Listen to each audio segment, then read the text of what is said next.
Assalamualaikum warahmatullahi wabarakatuh. Nama saya Alifa Nabila Salva dari Prodi Manajemen A1 216120110. Di sini saya akan menjelaskan tentang kasus dari penjualan daging babi. Di sini kita akan membahas tentang kasus bakso celeng. Dikutip dari Tempo.co, Jakarta pada Rabu 21 Juni 2017, seorang pedagang daging giling terbukti menjual daging babi yang disamarkan dengan daging sapi. Menurut Pangihutan, instansinya mendapat laporan tentang penjualan daging celeng di Jalan Pangkojan 3, Tambora, Jakarta Barat, yang mana penjualnya ini bernama Sutisman yang berumur 55 tahun. Sutiman selama ini dikenal sebagai pengusaha rumahan yang menjual bakso olahan untuk penjual bakso keliling. Singkat cerita, ada yang melapor kepada pihak berwajib. Satu hari setelah laporan masuk, seorang pegawai suku dinas peternakan membeli bakso dari Pak Sutiman ini dan membawa ke laboratorium untuk dicek keasliannya. Setelah dicek dan hasilnya keluar, ini membuktikan bahwa daging olahan dari Pak Sutiman ini mengandung daging babi hutan atau celeng.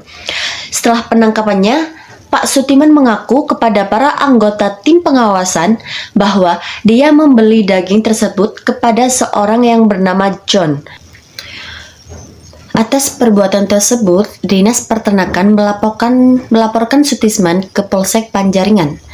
Dia dijerat pasal 62 Undang-Undang Nomor 8 Tahun 1999 tentang Perlindungan Konsumen. Sutiman dianggap menipu konsumen karena tidak menyebutkan bahan baku sebenarnya dan mengabaikan standar kesehatan. Menurut Undang-Undang Nomor 8 Tahun 1999, sanksi pidana yang diterapkan berupa pidana penjara paling lama 5 tahun atau pidana denda sebanyak 2 miliar rupiah.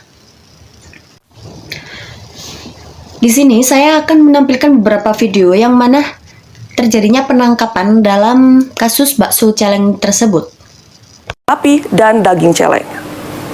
Daging sapi yang mahal membuat beberapa pedagang bakso melakukan tindak kejahatan. Mereka menggunakan daging celeng sebagai bahan campuran dalam bakso sapi. Tujuannya untuk menekan ongkos produksi. Berapa mas bakso segini? Sebagai perbandingan, bakso berbahan daging sapi dijual mentah dengan harga rata-rata Rp100.000 per kilogram atau 100 butir. Sedangkan bakso daging celeng bervariasi, mulai dari Rp30.000 hingga Rp50.000 per kilogramnya. Meski memiliki kandungan gizi yang tidak jauh berbeda, nyatanya pencemaran daging celeng atau babi hutan sangatlah tinggi. Kecuali daging, pada umumnya pencemaran tertinggi itu adalah adanya cacing pita yang sulit sekali mati pada suhu tinggi. Nah, ini parasitnya itu bisa kemudian mencemari tubuh manusia yang mengkonsumsinya gitu ya. Sebagai tindakan pencegahan, ada beberapa cara yang bisa Anda lakukan untuk mengetahui perbedaan antara bakso sapi dan bakso celeng. Kalau daging sapi itu memang daging berwarna merah, jadi warnanya itu merah dan terang. Tapi kalau daging babi itu memang termasuk dalam kelompok daging yang berwarna putih. Jadi jenis lemaknya juga beda. Kalau lemak daging sapi itu dia padat dan berbentuk, tapi kalau lemaknya daging celeng itu tidak berbentuk.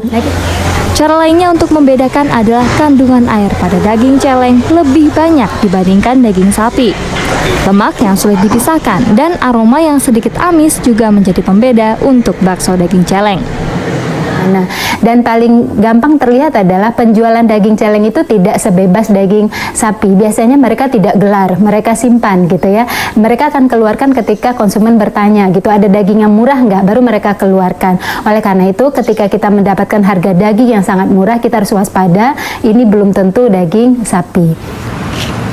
Meski temuan adanya bakso yang menggunakan daging celeng baru terjadi di Bogor, Jawa Barat, konsumen diminta untuk waspada dan lebih teliti saat mengkonsumsi bakso.